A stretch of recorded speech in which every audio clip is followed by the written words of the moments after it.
Hey, what's up, Roxstars? It's Rox coming to you today with the review for Power Book 3, Raising Kanan, Season 4, Episode 4. So let's get to it, shall we?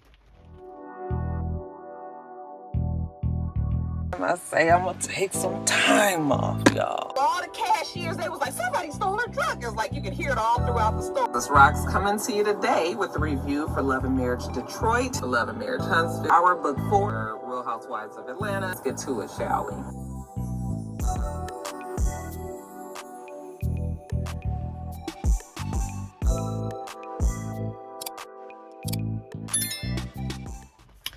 All right, Rockstar. So I know you guys are getting this kind of late. Well, Sunday. It's still not too bad, but I was really shooting for yesterday. But yesterday, if you guys follow me on Instagram, then you guys know yesterday was Joe's birthday. And he had a field day. He wanted to have a field day for his birthday. So bought all the shit for the field day games, a sack race, a tug of war, you know, they play kickball, relay course, like all of this stuff, right? And he invited like 50 of his friends and they all showed up. And, you know, we had a full day at the park yesterday. But of course, with Joe working Monday through Friday all day, he had to ask for help because Joe don't know how to throw parties or do nothing really. So, of course, me and Mister was really the ones that was on our way home yesterday. We was like, we don't know. I don't know what Joe would have done if it wasn't for us. Because I'm telling you, we did everything. Like, you know, Mister cooked, had a whole full taco stand set up because Mister at one time had like a little taco business that he was doing. And so we have all the stuff, so like street tacos. And so we set up the stand, the street taco stuff, and then we made that for the kids. And then I had decorated, even though the shit got blown away because the damn weather was kind of windy. But decorated the place, and then everybody came. It was fun. It was a full day. But when I tell you, I was exhausted. I didn't even really get to take no pictures, do no videos, really nothing, because I was working the whole time. I was walking the whole time. My foot, my right toe, my right big toe, I swear, it feel like it needs to be popped. It hurts so bad. Like, it feel like it ain't in socket. Like, it, I don't know, child. But anyway, we had a fantastic time. We was out there from 8:30 in the morning until, well, we got out there about 9:30 in the morning until we left. We got home at 8. And I'm just exhausted today. So y'all give me a little grace so we can get through this video, because like for a minute I forgot I was doing a power video. I thought I was just sitting here chatting with y'all. I was about to tell you I was gonna be here all day talking about it. So anyway, let's get to this review. So Marvin goes, I guess they go to Baltimore, or Marvin goes to Baltimore. I don't know why I don't remember this Basie Skanks line, even though his name ain't Basie Skanks on the show. I don't even remember what his name is, but I'm assuming that's who he was. That's who he was beating up, right? That's who he went and kidnapped and beat the hell out of him. Is that who that was? Y'all explain. And then remind me, you guys did remind me about Basie Skanks, who's not Basie. Okay, Basie, not Basie. What is his name? A Tremail or something? Anyway, child. Like I said, I don't really remember what the issues was with this person and Rock. But anyway, Rock shows up, and you know, Basie not Basie is just like, what the fuck is going on? Like, why are you guys beating me up? Like, what I did? You know, tell me what you want. And Rock was like, we here to settle the score. Okay, who's supplying you? And he was like, nigga, we done went through all this. I done got my ass beat just for you to find out who was supplying me. I mean, I could have told you that without all this. And they was like, nah, nigga, because you had this coming. Okay, this is on some old past shit. But yeah, I'ma still need you to tell me about your heroin contact, you know, so, or connect. They torture him a little bit more, fuck with him a little bit, you know. Rock kind of laughs about it. I thought you Baltimore niggas had a little bit more heart. But you know, we still need to have a full discussion about Rock's reaction to her mother telling her that she had cancer last week. And Rock is still fussing. I'm like, damn, Rock, the lady tell you she dying and you still ain't got it in you, huh? You know, Rock, who the fuck tell their kids they have cancer over cornbreads and collard greens? The mom was like, I was just trying to make sure that you guys knew what was going on, Rock. And Rock was like, you know what? You quitting just like how you quit when daddy died. Okay. Rock still has issue with the mom because apparently the mom checked out when the dad died, and the mom just was not even having it in her to even take care of her kids. And so, you know, Rock has always said that she's had to do all of the stuff and take care of everybody. Marvin says the same thing. Lou is just, you know, he was younger, and that's what the mom says, like, you guys all have different stories. Well, I think between all three of the kids, you was not really the best mama. But Rock remembers clearly she was the one that was handling it for her mother because her mother could not seem to get it together. And the mom's whole thing is just like, I did the best I can. I mean, I understand what Rock is saying. You know, Rock could afford to go to some more therapy because it's just like, Raquel. Well, you know what? I'm not even going to say that. Some people have had such bad times with their parents that, you know, I've had to learn that everybody aren't good parents, or everybody aren't parents. Everybody don't have parents that, you know, could do the most for their children, you know, and that's a reality that I've had to face over the years doing this channel. You know, a lot of you guys have told me about your experiences with your parents that was kind of fucked up. So, you know, I'm sitting there and I'm watching, and I'm just like, this conversation is not going anywhere because Rock is just so upset about what the mother did to them. And I think that, well, some people are saying that they think that the father molested her. I don't know why that storyline is going around, but I think there may be we may be able to say that there's some reason why why Rock just don't see it for the mother. I think that is more than just the fact that the mother kind of checked out when the dad died. Something else happened. So I don't know if it's the molestation that happened, but something happened. And that's why Rock will not forgive her mother, because she was like, you know, you want forgiveness from me and I can't give that to you. Okay. So it's something really deep-seated that's really happened, and Rock just can't and refuses to move past it. But anyway, let's jump over to Kanan. So we see Kanan and Crystal. They at their apartment. Kanan is doing business out the apartment. She was like, that's the whole reason why we moved over here, so you don't be doing work out of here. Okay, keep the work down in that ghetto ass shit where you was being, and then let this be our home. This is where we live. Safety. There's a knock at the door, and it's Juke. You know, she was just like, oh my gosh, she's here. I thought it was Rock, but it was going to be Juke. But he was just like, yeah, it's going to be all right. And she was just like, you know, she don't like me. And he was like, it's going to be fine. He opens the door. Like I said, it's Juke. And he putting his jacket on. Juke looking like, where are you going? He was like, oh, I was just thinking you guys could, you know, catch up on old times. That damn slur, you guys. And both of them are looking like, we don't really have nothing to say to each other. Like, where are you going? He was just like, it's going to be all right. So he tells Crystal to give Juke a tour of the house. So, you know, she gives her a little look around the apartment, and then she finally comes clean and just like, you know what, Juke, I apologize, you know, for the way I was acting in the group. But that group was my everything. Like, I didn't have nothing else. I had some shit going on at the house, you know, with my mama. It was just like some bad shit. And I just, you know, I was going through a lot. You know, Juke can kind of relate because Juke is always going through a lot, you know. But the fact that Crystal tried to get Juke jumped, remember, that's something I wouldn't be able to move past. Like, I would be able to be cordial. You know, I appreciate you apologizing. Like, thank you for that. But I'm not going to never really be cool with somebody that tried to get me beat up by a group of people. Nigga, this wasn't even fair one-on-one. Like, you tried to get me jumped. No, it's not going to never happen.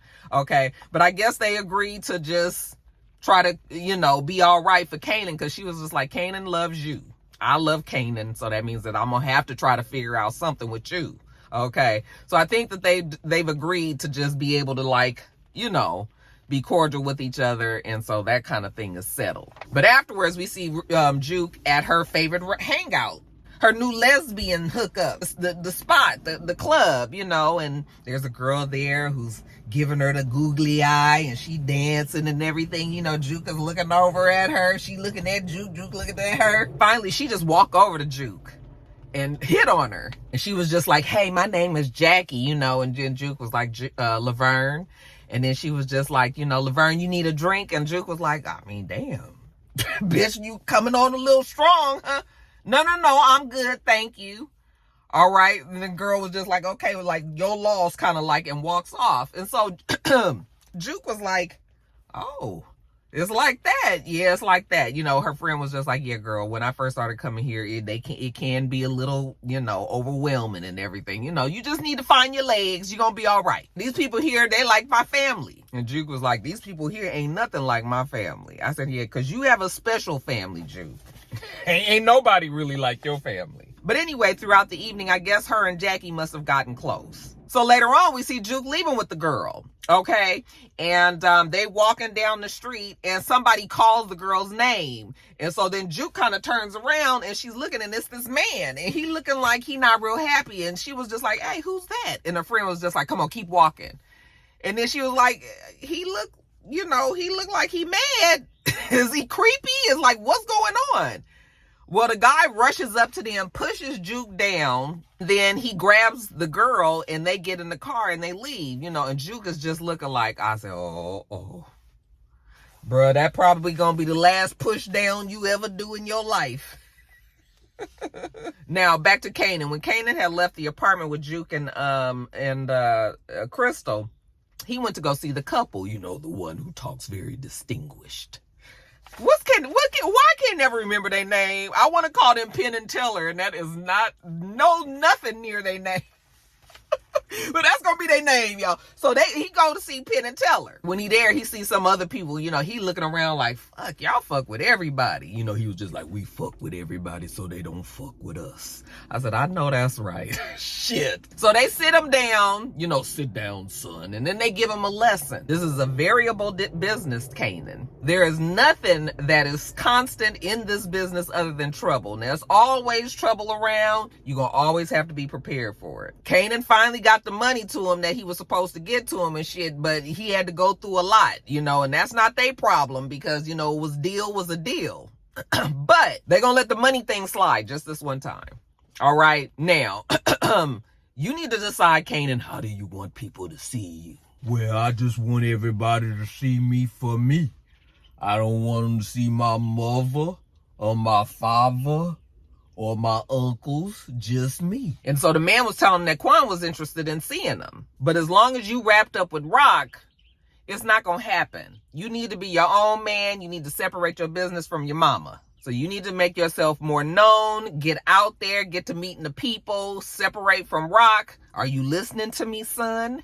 You know? So Kanan goes to see Quan. You know, and Quan was just like, how is that 20% hike going for you? I know that's pretty steep. And Kanan was just like, it's all good. Just gotta work harder. But Kanan is just there to let Quan know. He just letting them know that if you need to discuss anything, you know, business-wise, you know, you just come straight to me. You ain't gotta go to my mama. Okay, my mama and me, we don't do that shit together. This is me. That shit with my mama, it just complicates everything. So, you know, Quan is fine with that. Hell, he don't care. So jumping over to Lou, B-Rilla is in the studio with Lou, and, you know, they're recording with the engineer. And this girl comes in, real bubbly, cute girl. You know, hey, my name is Imani Okoye. She is B-Rilla's new project manager. Okay, and what does that entail? Okay, because Lou is looking real irritated. Got time for this nonsense. So she goes and introduces herself to B-Rilla. You know, B-Rilla is just like, so who are you? I'm your product manager. You know, so she starts telling them all the things that she gonna do. In other words, I'm just help you sell records. Lou was just like, we ain't selling no records if you gonna be here interrupting us. Like, please, ma'am, could you go kind of thing. And I was like, damn, Lou, why are you this damn? And then I was like, it's inevitable. There's going to be sexual tension between these two. Lou is finally going to get, you know, he's going to get a love interest. You know, we wasn't really feeling the first girl, that love interest. So they hurried up and got rid of her. But now we done brought one in, and we're going to see where this, but you can see Anybody can see that these two are going to get involved eventually. Anyway, right now, though, he's an asshole. So he kind of puts her out and, tell B really, like, get back in the studio, get back in the booth. Let's work. And then the engineer tells him, like, she is kind of a big deal. And Lou was like, well, fuck it. I'm a big deal, too. I said, I know that's right, nigga. Has some damn self-confidence. Bringing it on back. That's right, Lou. Old Lou coming back, y'all. But I guess Miss Okoye went and told the damn head label man, because next thing we know, we see them all in a meeting together. The label guy is just like, I want you and Miss Okoye to work together. Because she's telling them that eventually hip-hop will become pop. And Lou is just like, absolutely never will hip-hop become pop. And I was just like, keep on living, Lou. Keep on living, honey. You will never know what happens in the next 30 years. Later on, we see these two talking together. And again, the tension is there. The way that she talks to him, like, you can tell, it sounds like she's almost trying to entice him or something. I feel like she's not trying to seduce him, but I feel like that's the way that it was written, so that we can feel like that there's some undiscovered, interest between the two of them. She asked him about Fame, and, he was just like, Fame is trying to get himself together. And she was just like, it's a shame, though, because Fame was going to be like the first for real hip-hop art. Like, we was going to make a star out of him. Nobody knows where he is. Hopefully Fame shows up soon, though. Nobody really knows why he's gone, because remember, Fame, I mean, they have an idea, but Fame didn't really tell anybody what he did. But yeah, I can see it with Lou and this girl. Can't you guys? They're going to be cute together. Now, jumping over to Unique tell his boy that, he about ready to show his face. And his homeboy was just like, man, if I was you, I would stay dead a little longer. I mean, if I was known to everybody being dead and everything, I would be playing this thing so totally different than the way you doing it. Unique just tired of hiding behind this damn hoodie, and so am I, frankly. Actually, I am upset with what they've done to our beloved Unique. I do not like the way they've written him. They didn't have to make us, the love story with Rock and Unique, I realized like that would have changed the whole course of the show and all that. And I'm fine with them still not being together, but they have written him so unlikable. And it's interesting that it only happened in 4 episodes, but they have written him so unlikable that I just am like, it's like, if he gonna be like this, I would rather him just be dead. I would just rather him be dead, because I don't want to see all this. Anyway, Marvin knocks at the door. He was just like, well, if you want to be known, if you want to show your face, then now's the perfect time. Marvin's here. Unique, think about it. He was just like, I'm going to stay dead a little longer. I said, I bet you are. So Unique goes and hides away. Marvin comes in there. Marvin got a proposition for him. He was just like, hey, you still doing the books? You still got, doing all of that? And the guy said, yeah. And he was just like, I might have something, some work for you up in Corona. But this is heavy hitters. Like, but my boy is down. Like, are you? And yeah. Old boy said, yeah, he always ready. So they got a deal. He gonna go and talk to Fish. Unique, where did Unique go? Actually, he ends up leaving and he goes over somebody else's house. This is somebody else that's been one of the niggas that they done ran through in these last 3 seasons, child. I'm just like, who are all these old people? I'm just, no memory. But he goes to see the guy, and the guy was just like, nigga, first of all, he looking at him like he's seeing a damn ghost. Cause he was like, nigga, they told me you was 6 feet under. Like, what the fuck is going on? Well, Unique is back. He was just like, well, what you want? Because I ain't got shit else. Okay. You took everything from me. I'm not even in the game no more. Like, that's it. Unique was just like, no, I didn't take that shit from you. Rock took everything from you and from me, and so Unique got an idea. Let's the two of us get together and go after Rock. All right. So his boy is looking at him, and first he just sort of like, and then he was just kind of looking like, yeah, you know what? I'm ready to get back in the game. So he opens the door and Unique goes in. Next thing we know, we see him and old boy, Unique and old boy, they go and hit up the damn warehouse.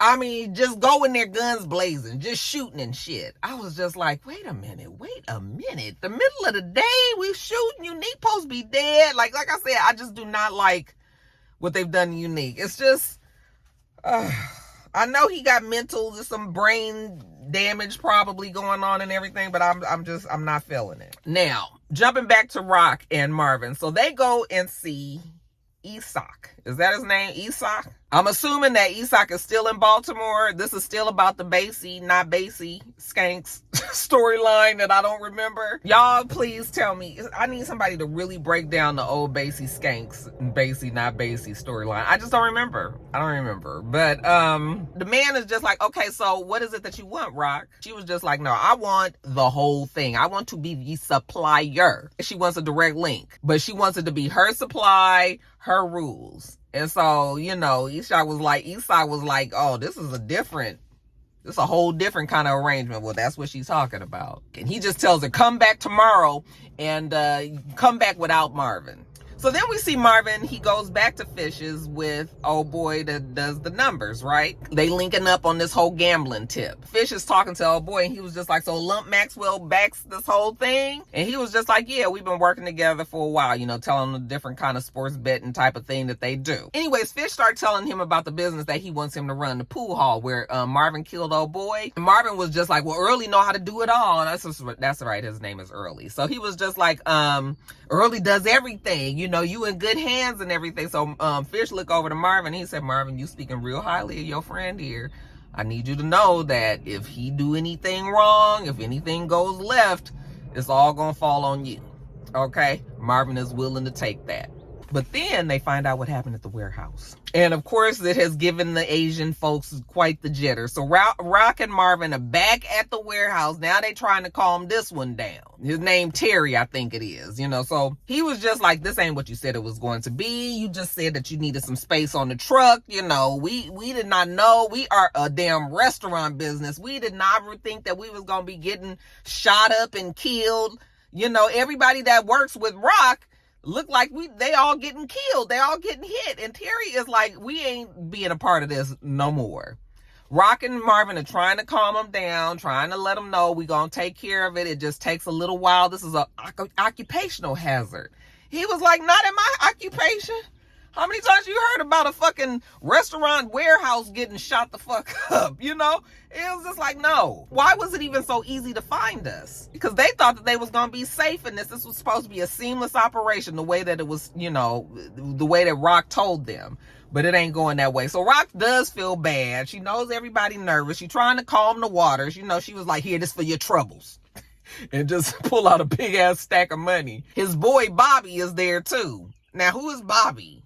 Oh my God, I don't remember nobody. Why don't I remember all these people? It's so many fucking people, so many characters. But Bobby was just like, no, we gonna take this money and we gonna be fine and y'all just do what you need to do. Bobby is willing to work with Rock. The older man, Terry, he ain't really feeling it. So when they leave from there, Rock was just like, we really need to find out like what happened at the damn warehouse. I was just like, girl, wait till you find out your lawyer dead. Hell, all these people waking up dead. Andre, Mr. Barnes is not with us any longer. Okay? She don't know that yet, but it's coming. Back to Kanan. So we see Kanan go visit Fish.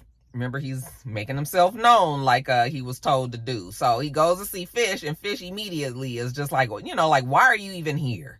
Okay, I don't do work with you. I work with your mother. Your mother loves you so much that your mama borrowed $500,000 for me to save your fucking life. Do you know I got 2 kids and I don't give a fuck about them? I wouldn't pay $50 fucking for them kids. Your mom is doing all this out here for you. You running behind her back trying to talk to big people. No, don't come over here. I don't want to talk to you. I'm not doing no business with you. Basically, get on, little nigga. Now back over to Rock. So Rock now is going to go see Isak without Marvin, like she, you know, was told. She goes to the place to meet Isak, and then he takes her to a limousine. And she was just like, well, what the fuck is this? And he was just like, if you want to know more, you need to get in the car. Okay, if you don't get in the car, then it was nice doing business with you. Okay, so she's looking around like, fuck. Like, but you know, she really want the supplier thing, you know, so she gets her ass in the car. Now, they take her to the boss's house, and the boss's house is nice and everything. And I was just like, Rock, they not going, unless they take you somewhere else, at least we know your life is not going to end today. This man ain't fixing to kill you in this nice, pretty house. So, you know, she goes there, they sit down, they have tea, and she tells him that she's ready to get into the import business. And he was just like, oh, imports. He was just like, I'm gonna have to create a whole new source, you know, for this and hire people for it and all. But this indeed is interesting. You done put a little something on his head to think about, Rock. He said he'll be in touch. I was like, okay, Rock, you might be moving on up in these drug streets. Now, Unique goes to see Teresa. Is Teresa the one that used to own the store that Rock was working through, and then she helped him get away from the abusive husband just for the girl to turn on Rock? Is that who that Teresa is? Again, certain things I just have blocked away from my memory. I do remember that story, but anyway, Unique is trying to tell her that he wants her to get in business with them too. This might have happened before the shootout. I might have probably should have told you guys this ahead of time. But anyway, he went to go talk to her, and she's all just like, somebody needs to pay for what happened to my men, even though she didn't really get involved with her husband's business and everything, but still, this needs to be rectified. So I think that when Unique and old boy went to go shoot up the warehouse, that, she was a part of that as well. Jumping back over to Lou, we see Lou introducing Be Realer to Kanan at the apartment. Kanan was just like, I didn't realize you had a roommate. When Be Realer goes into the other room, Lou was just like, I've been trying to get this nigga out of my house ever since I got him out of jail. But if I don't have him with me at all times, he gets into drama, and I ain't really got time for no drama right now. Okay? But he's sick of Be Realer. He asked Kanan, has he heard from Fame? And he was just like, no. Lou was just like, he had spoke to the sister when she came to visit, and he was like, the whole family is scared. Like, they don't know where he is. As a matter of fact, somebody went to the police trying to get them to help him find Fame. I was just like, that's who Fame trying to run from. Okay, don't get the police into looking for him. So Lou was just like, what you think? And Kanan was just like, it's all fucked up. And, Lou, they both are like dumbfounded. I was like, yeah, Fame got a lot to worry about right now. Jumping back over to Rock, we see these two white investigators knock on her door. When she answers the door, they, do the whole cop stick thing. And, Rock already don't have much patience for the cops. What can I do for you officers? They were like, they're there to talk to her about Andre Barnes. So they go in the house and they sit down and they tell her that Andre Barnes has been killed. And Rock was just like, did they take anything? And they was like, not that we know of, but we saw that she was the last person that he had, contact with that evening before he was killed. And she was like, listen, this ain't got shit to do with me. And they was like, hold on. We didn't say that he had anything to do with you. We were just asking, like, when you guys went to dinner, did he mention anything about where he was going next? Who he might be talking to, who he might be going to go see? And she was just like, no, we didn't talk about that kind of thing. We just talked shop and that was it. And they was just like, kind of had that look on their face. And she was just like, listen, if I'm not under investigation, if I'm not a suspect or nothing, then I think it's time for y'all to go. Okay, goodbye.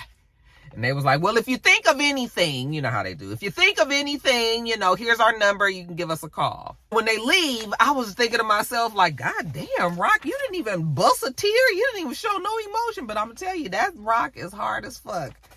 That's why Rock is who she is and where she is in life right now. Because, honey, when I tell you that poker face remained steady when they told her that man was killed, she didn't blink. Okay? As soon as they got out that door, she was like, fuck.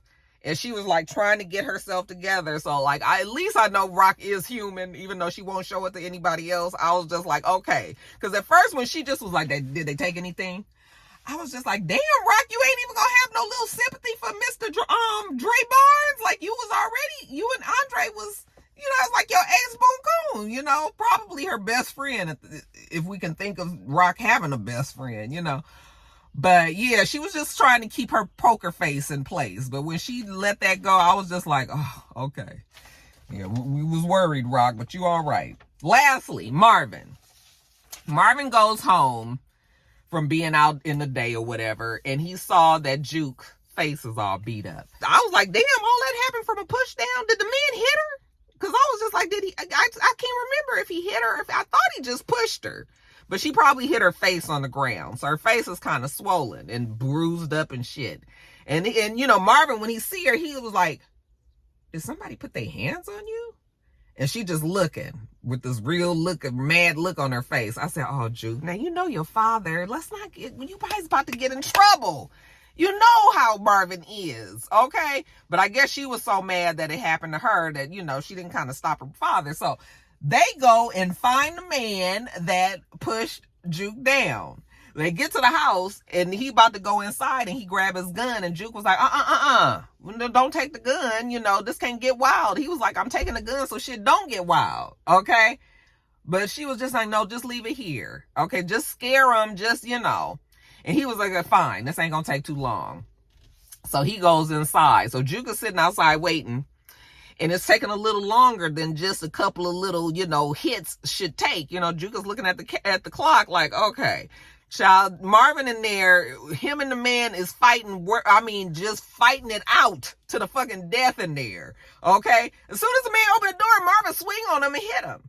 And so then they fighting and fight. I'm sure this man is like, who the fuck is this? Shit. But, you know, so when it looked like Marvin had bested the man is on the floor, and Marvin was just like, you stay away from her. You know, if you mess with her again, you know, I'm gonna kill you. So he's walking out, the man grabs a knife, and they continue to fight. Okay, so they fighting with this knife, and the man is getting he getting some pretty good licks on Marvin. It looked like he about to kill Marvin. He got that damn knife down on top of Marvin, and he got it down like he gonna plunge it right here somewhere in the sternum. And next thing you know, you hear like a pow, and then you hear the blood splatter go.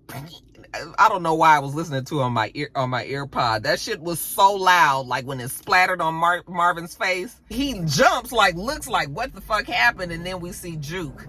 She has the gun. She went and shot the man. Now, if all that fucking fighting and rumbling around and breaking up furniture and doing all that they was doing didn't wake up the neighbors, I don't know why this gunshot didn't. Nobody came running. You didn't hear nobody scream, call the police, nothing. Next thing you know, Marvin and Juke run into the car, you know, and Juke got this like terrified look on her face. Marvin want to talk about it, and Juke was just like, just go. Okay. And they leave, and I'm just like, and we got 50 on there talking about, you know, somebody being already dead. I can really kind of do without 50's voiceovers. It feels like he says the same thing every time. Every time you look in the mirror, motherfucker, you dead. Or every time you a dead man walking, or something about some soldiers or something. It's just always the same shit. It's just like, okay, 50, I appreciate having your voice around and everything. We know you Kanan and all, but I'm done with the little 50 Cent isms. But anyway, that's it, y'all. That was a show. If I forgot some things, y'all just, I'm sorry. But it's just that I am tired.